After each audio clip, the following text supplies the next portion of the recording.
Kimberly Ritchie.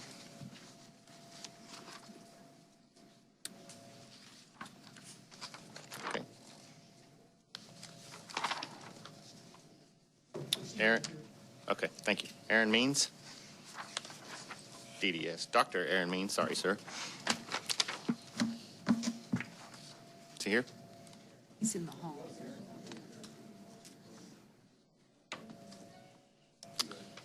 I can come back. Yeah, he was here. Bryce Chafin.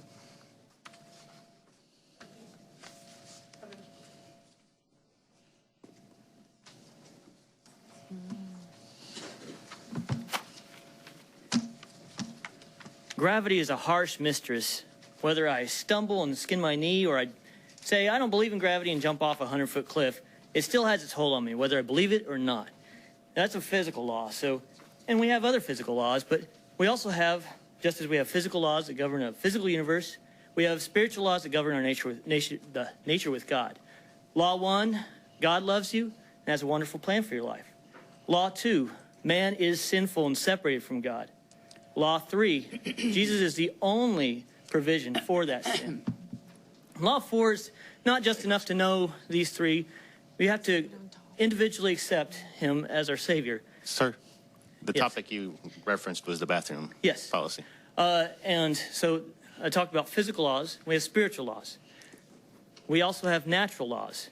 Natural laws, for instance, one natural law is in that day that God created man, he made him the likeness of God. He created them male and female. So we have male and females. Also, natural law is something that is observable. It's evident. For since the creation of the world, God's invisible qualities, his eternal power and divine nature have been clearly seen, being understood from what has been made so that people are without excuse. For although they knew God, they neither glorified him as God nor gave thanks to him, but their thinking became futile and their foolish hearts were darkened. Although they claimed to be wise, they became fools. Therefore, God gave them over in their sinful desires to the hearts. Let's get on topic or let's move on, okay? Of sexual impurity, for degrading of their bodies with one another. They exchanged the truth of God for a lie. Because of this, God gave them over to sinful lusts. Even their women exchanged natural sexual relations with unnatural ones. Okay. In the same way, men also abandoned Mr. natural Chapin. relations with women and Mr. inflamed Chapin. their lust with another. Men committed... Thank you for your time. Mr. Chafin, you've been asked to stop. Thank you. Thank you. Very much. Thank you. Got a minute left. No, you violated the You all have policy. violated the natural life rights of these young women. It is that you are Sir, a higher sir. standard. Thank You you. are held to a higher standard. This time is up. I'm sorry. Parents, pull your children as well. Appreciate it. Thank you.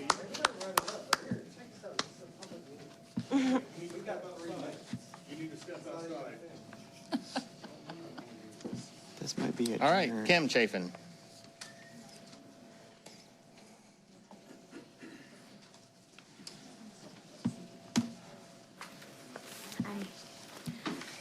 Okay, we are all made in God's image and deserve respect because of that. Every child is precious. Every child is worthy of that respect. And that does not mean that we're all born the same, though. That was never God's intent. It is a biological fact that boys are generally much stronger than girls. And from what I understand, there has been a private bathroom set aside for children who did not embrace the gender they were born. If these few individuals use that bathroom, what is the problem? This gives everyone a place where they feel safe. The problem seems to be that school officials are trying to push for their own woke beliefs to be accepted as normal by forcing our children to accept boys in the girls' space as normal. How far are they going to take this? Is allowing boys in the girls' locker rooms and showers next?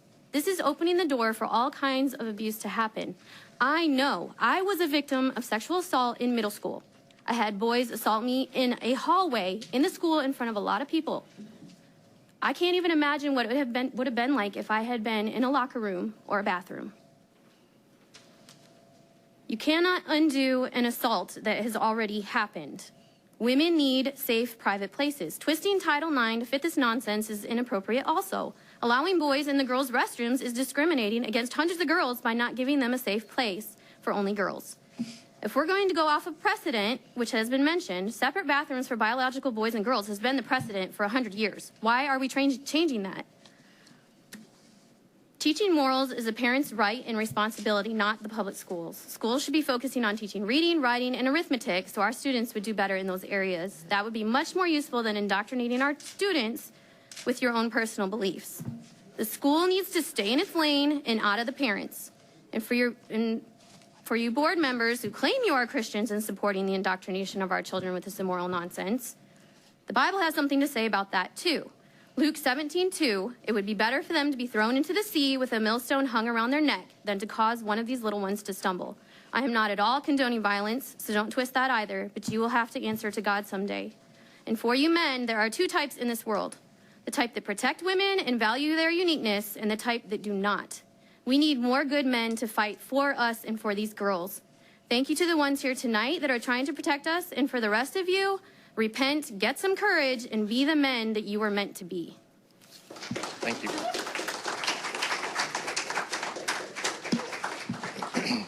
Trent England.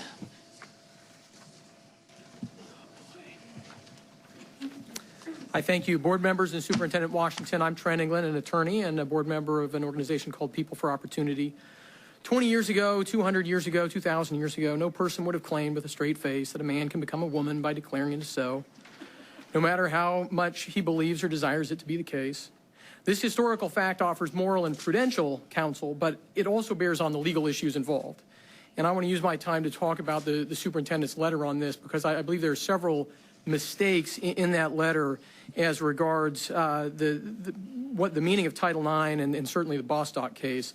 I would say at the beginning, though, that the fact that this has been a policy supposedly since 2015 makes all of that legal analysis irrelevant because from 2017 to 2021, there's no argument that this was mandated. So nobody should let the board convince them that they're doing this because some outside power forced them to do this. If it's true this was a policy since 2015, then that's a determination made by this board, and they can't blame anybody for that. But let's talk about Title IX. This is a federal law written to protect women and girls, biological females in schools and school sports. Even the Obama administration accepted that Title IX applies only to actual women, at least for its first 7 years, before changing its guidance in 2016. Under pressure from activists, the Obama administration changed their interpretation of the law, but the law itself remained and remains what it was since 1973, a protection for biological females. The district's reliance on the Bostock case is even more problematic since that case is not even about Title IX. It's about Title VII, which is an employment law, a general prohibition of discrimination. Bostock was about someone being fired from their job. And if you go and read the opinion, and I would suggest reading the opinion rather than taking a lawyer's word for it, the court explicitly says this doesn't apply to bathrooms and locker rooms, even in the workplace, right? And it doesn't apply to schools at all, right? So anybody who throws the Bostock case around, you know, with all due respect, doesn't know what they're talking about. Much of the superintendent's statement appears in light of the fact to be post hoc rationalization for a policy the district desires to defend on any grounds and at the expense of female students. Caring for and respecting all students does not mean giving in to every student's demands. I'm a parent of 3 teenagers, and I would be a terrible parent if I viewed my responsibility as simply affirming everything that they say they want to do in that moment. That's not parenting, that's cowardice. To claim that that is caring or respectful is an act of moral cowardice. Thank you very much. Thank you.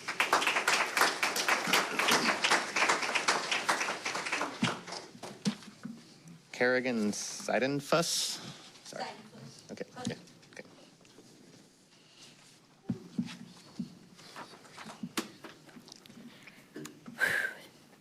Hello, my name is Kerrigan Seidenfuss. I am a sophomore at Oklahoma State University and the current president of Oklahoma State Queers and Allies.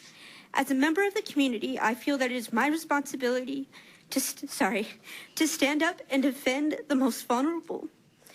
I visited Stillwater High earlier today, and I listened to their stories and what they had to say, and I am beyond impressed and proud of our LGBTQ plus youth.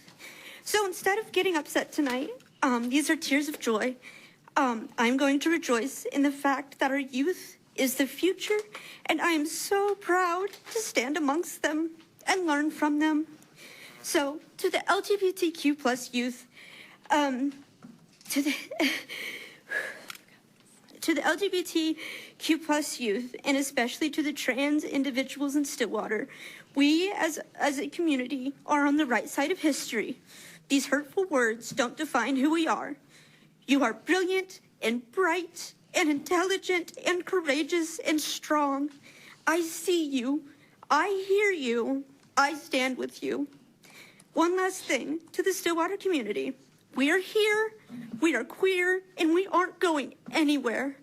Thank you.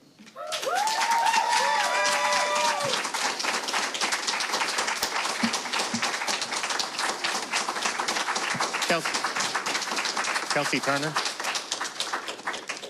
Kelsey Turner. Thank you for allowing me to speak. I began working for the district as a SPED TA at an elementary school, and on the first day, I learned that in every step I take, I have to be an educator and an advocate. The first year that I worked at the high school, we lost a student to suicide. Not a day has passed since then that I haven't worried about our students' mental health. There have been many nights where I woke in fear that I would not see a student the following day. So tonight, I'm here as a hopeful and committed educator, advocate, and ally for our youth. I've gathered research from peer-reviewed scientific journals to share. 85% of LGBTQ plus youth reported that recent debates about anti-trans bills have negatively affected their mental health. 2021 was the most fatal year for transgender people. Transgender people are 4 times more likely to be victims of violent crime, and studies have shown that the kind of language and attitudes we are hearing and seeing within our community and the state lead to these statistics. This harmful language is not productive. The continuation of this type of rhetoric that's happening, even tonight, is truly causing harm to our entire community and children. The Journal of Adolescent Health states that transgender youth had a 2 to 3-fold increased risk of depression, anxiety, suicidal ideation, and suicide attempt. Among those who had attempted suicide, 34% had done so by the time they were 13 years old. 58% of transgender youth experience victimization in school. We know that victimization and lack of acceptance are associated with suicidal behavior. However, research has shown that even minor acts of acceptance are linked to positive outcomes. Transgender and non-binary youth are less likely to attempt suicide when their gender identities are respected and affirmed, and find that LGBTQ affirming spaces and transgender inclusive policies and practices are consistently associated with lower attempts of suicide. The study, School Restroom and Locker Room Restrictions and Sexual Assault Risk Among Transgender Youth, provides extensive data revealing that restroom and locker room restrictions lead to higher cases of sexual assault against transgender and non-binary adolescents. Knowing that anti-trans rhetoric and policies can lead to increased sexual assaults, mental health concerns, and suicidal ideation should be more than enough to silence the individuals that try to create and perpetuate fear and discrimination. We must put a stop to the harmful discourse, misinformation, and fear-mongering. Those who speak this way are harming human beings, harming our children. The Human Rights Campaign states that these discriminatory efforts send a harmful message to our overall society and culture that transgender people are not worthy. I had never heard a student say anything on this subject until 2 weeks ago. I have now heard harmful, ignorance-based comments in our school that were ignited by the petition. We have transgender youth in our schools. They are kind, bright, caring, loving beings, and they do not deserve to be spoken about in this manner. We must continue to love and embrace these children.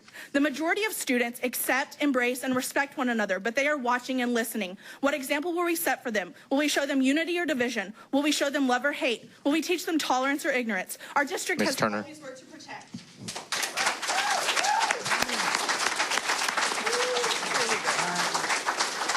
Karen Flack. Karen Flack.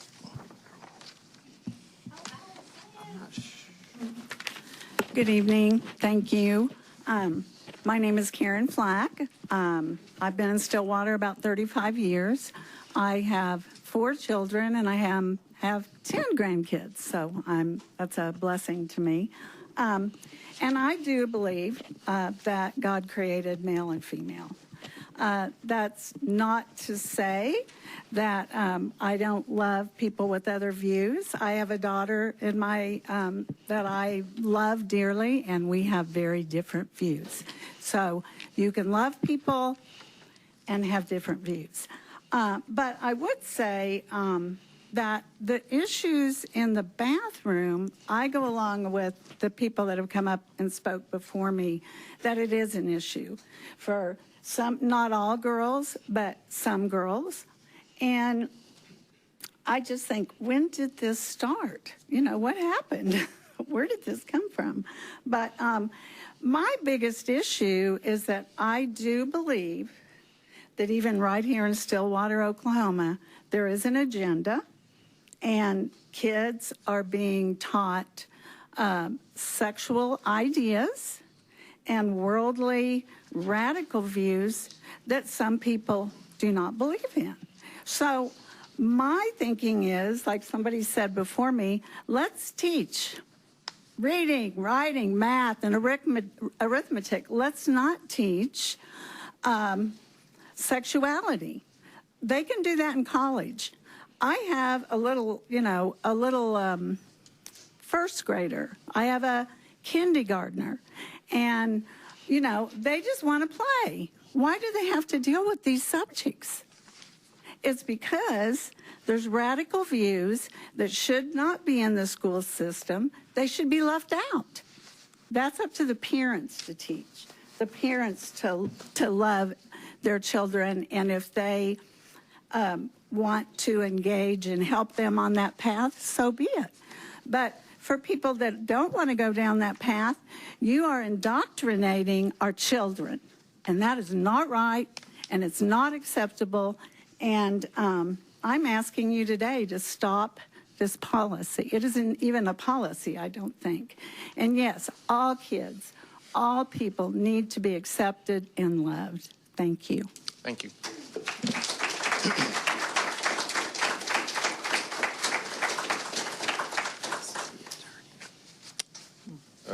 Arissa Baxter-Looper. Okay, let me pass this. I brought y'all a copy of my petition Sit right there. Thank you. to pass down with all of the signatures that we have on it. So I did introductions last time. I'm going to be quick and not do it again. Thank you for having me back today. I wanted to share the results of our petition that started 1 month ago, and I was inspired to start by the Stillwater School Board meeting we had on March 8th. As of this morning, the petition has 1,501 signatures, 610 from Stillwater residents, and over 1,000 from Oklahoma residents, all in support of transgender acceptance, inclusion, and access at Stillwater Public Schools. This petition outlined 4 data-backed facts about this issue. 1, transgender youth are not a threat to cisgender youth. 2, there is no trend of cisgender youth cross-dressing to attack cisgender students in the bathroom. If that were an issue, this would be an issue of correcting cisgender student behavior, not restricting transgender student access. 3, all students are entitled to bathroom access consistent with their gender. 4, restricting transgender students' bathroom access only to gender-neutral locations puts transgender students at risk of higher levels of violence. All of that is backed by data and science that you can find in the petition. I would also like to share a couple comments that I thought were worth noting. Quote, I was a trans kid in that school, and going to the bathroom was hell because of people just not agreeing with my life choices. So it would be cool to see something change. It deeply saddens me to see this happening to the school I graduated from. Trans rights are human rights, and every kid at school deserves to feel accepted and welcomed. Quote, I'm transgender, and I graduated from Stillwater in 2018. I promise, we're just trying to pee in peace. Quote, I'm a trans student who goes to school here. I get barked at, called slurs, and much more. Even though I report it, nothing ever happens. Please protect us. I want to thank the Stillwater School Board and Superintendent Washington for standing between these transgender students and the individuals who seek to oppress them and take away their rights. As this conversation gains further attention, my community, I want to remind my LGBTQ people and allies, look at us. We are loud, we are proud, we are brave, and they are clearly hearing our voices. We are clearly reaching far and wide. Look at the strength that our numbers has brought. They are scared of our existence, and they forget that transgender and queer people have not only existed in Stillwater and Oklahoma since the beginning of time, but have existed in the world since the beginning of time. So thank you to my community for showing up here today for our trans community and in general for LGBTQ people. Thank you. Thank you.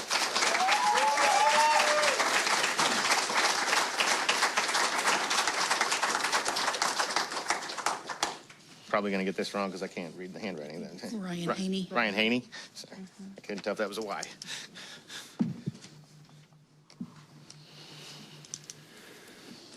Thank you. My name is Ryan Haney, and I'm the General Counsel for the Oklahoma Council of Public Affairs. And so I'm able to speak a little bit, I want to speak a little bit to the blend of law and policy here. And I wanted to briefly address the March 31st letter submitted by Superintendent Washington. In that letter, it takes an odd position that the policy isn't bad because the policy isn't new. She states that the policy has been in effect since 2015. Frankly, a fact that has no bearing on the merits of the policy itself. If the policy is bad, which I believe it is, then the fact that it has been in place for 7 years as opposed to 1 year is actually makes it worse. As Mr. England spoke about earlier, before Barack Obama was president, nobody believed that Title IX applied to gender identity. In large part because, frankly, the idea of gender identity has only been in the national conscience for about 2 minutes. And so Title IX was necessary because of the differences between men and women. In fact, part of Title IX provides that it is not discrimination to have separate housing for the sexes, just like I think every university in the state, including the one here in town, have. Nonetheless, the Obama administration did decide to change its interpretation of Title IX to cover gender identity. However, the Trump administration later changed that back. Yet, according to Ms. Washington's letter, Stillwater Public Schools never changed the policy, despite the change in the policy at the federal level. So now the Biden administration has changed course once again. But the text of Title IX, as drafted by Congress, has never changed. So if I might mix metaphors, I'm tired of our daughters being pawns in D.C.'s game of political ping pong. If Stillwater Public Schools must choose between protecting our daughters and being on the wrong side of the latest flip-flop at the U.S. Department of Education, I would kindly ask that they choose to protect our daughters and leave the politics to D.C. Thank you. Thank you.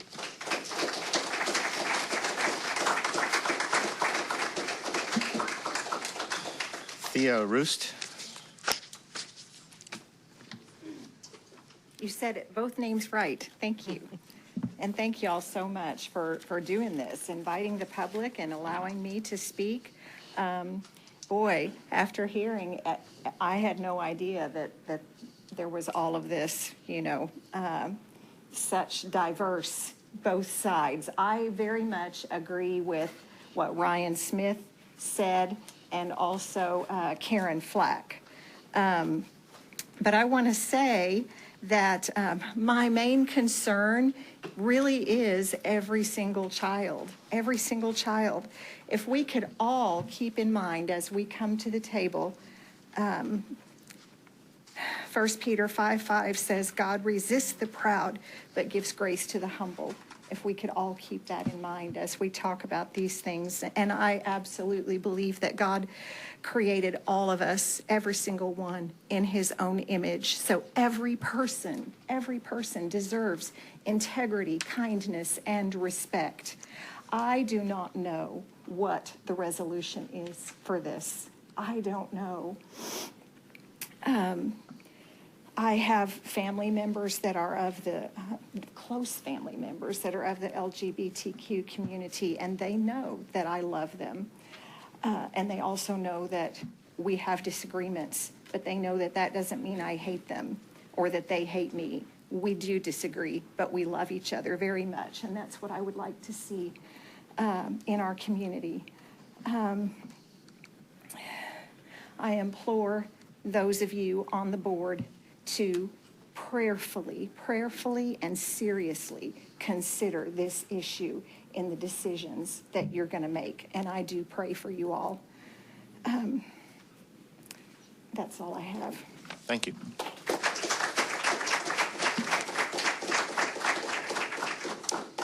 Reverend Jenny Harden.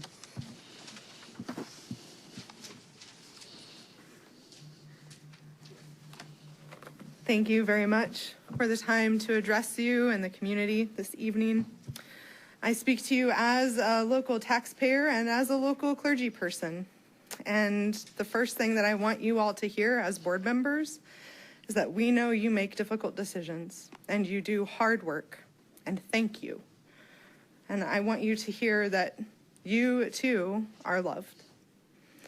And so as a clergy person, I want to share with the gathered community what Jesus has commanded of us for those of us who identify as followers of Jesus, love God. Love your neighbor as you love yourself. It's that last one that we humans find to be the most difficult. It sounds simple, but many decide that it's a bigger commitment than they're willing to make. We would rather speak words in hate than learn about those we don't understand. We would rather walk away from those who are different from us than lean into our discomfort. We would rather live in fear than get to know those we have been taught to be afraid of. It takes some effort to love our neighbors. The Apostle Paul wrote to the church in Corinth, if one member suffers, all suffer together with it. If one member is honored, all rejoice together with it. This is true not only of faith communities, but also of sports teams, all manner of support groups, and communities of learning. So I ask the members of this community, do you want to continue to live in fear and hate? Or do you want to seek the love that is in your hearts and learn about those who are different from you? Let us not judge others based on what we perceive and instead make an effort to understand.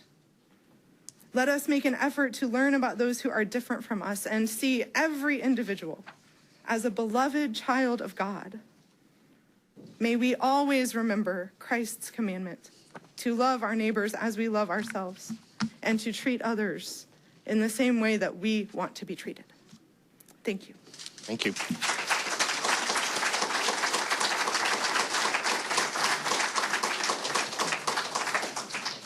Kayla Ward.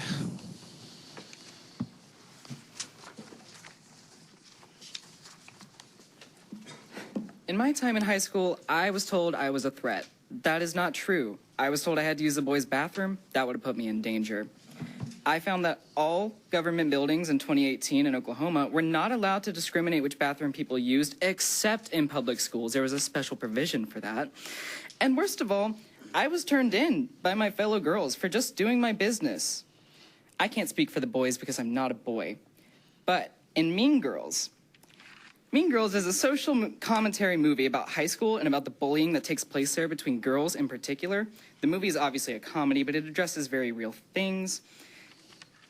In high school and throughout elementary and middle school, girls are taught to alienate each other and to hate each other.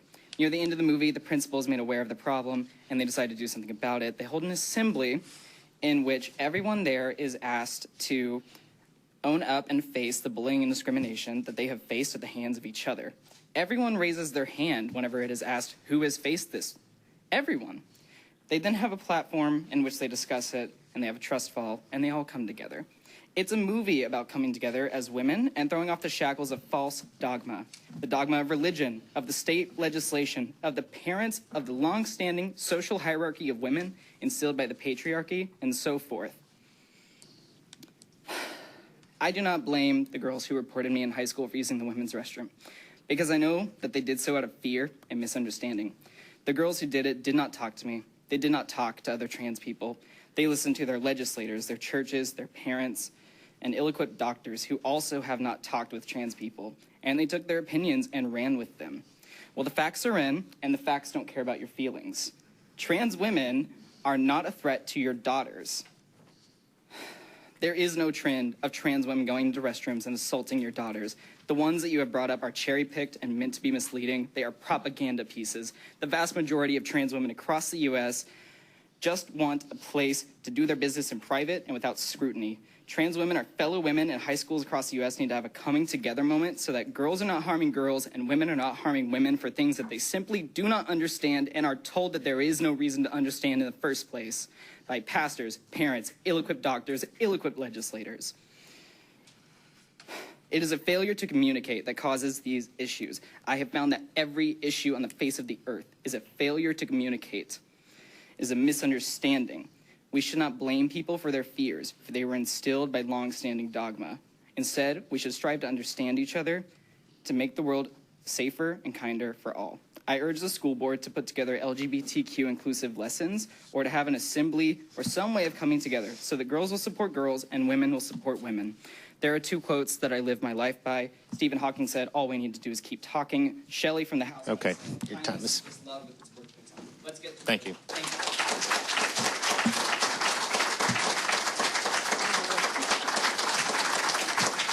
Rusty Rhodes. Rusty Rhodes.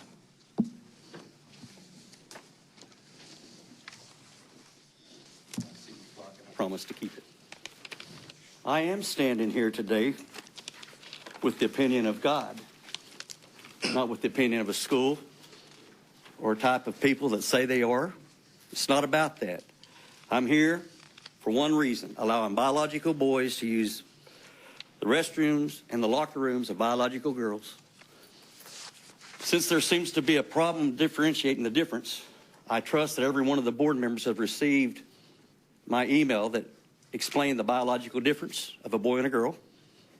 I didn't make them that way, God did.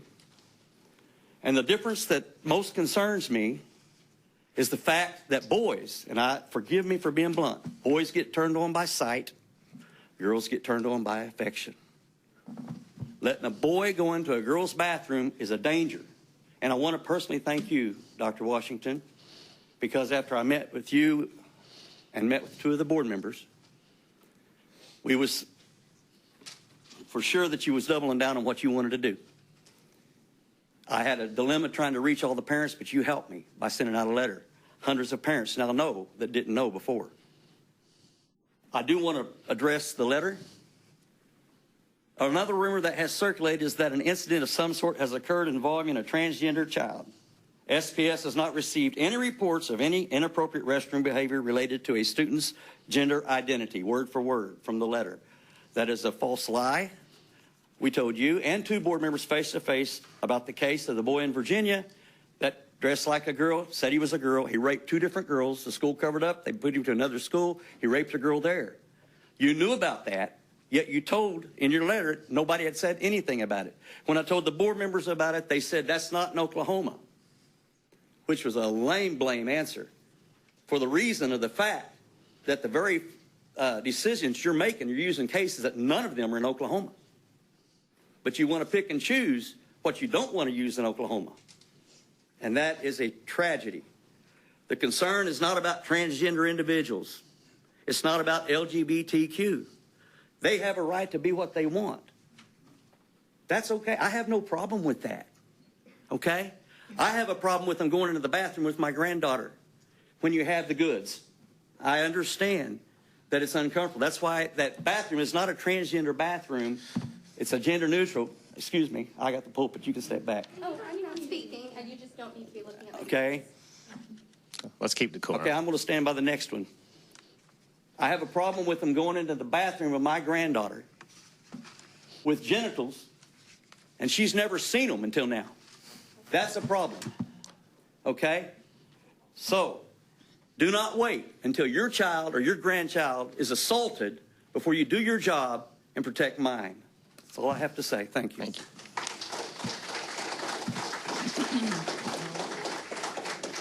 you. Lee Welch.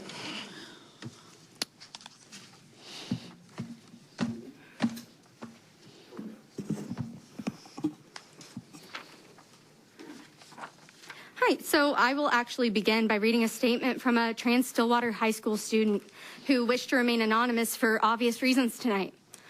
They said, through all the talks about mental health and safety, we've neglected to consider the health and safety of trans students. Growing up is hard enough for everyone, and it's not made easier by exclusion. How do we think trans children, trans girls especially, feel listening to us stand here and argue about whether or not they're human and whether or not they deserve to use the bathroom that they need to? I think it's important to remember that these are kids we're talking about. It's disturbing that the words males, females, men, and women are the only ones used when we are talking about trans children. And now I'd also like to share a few words that I have also prepared. As a cis student, the largest part of my personal and professional development has been the ability to be authentically myself and being allowed my self-expression and protection. Something that hateful comments and calls for retracting inclusive policies does not allow trans students.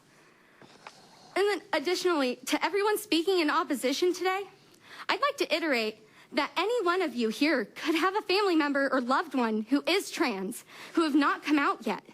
And I say this from experience. And they may not come out for 10 more years, or they may never come out due to the vehement and hateful language and exclusivity that makes them feel unsafe. These are not just theoretical trans children we are talking about. We're talking about members of our community and family and friends that we all claim to love and want the best for. Thank you. Thank you. Riley Flack.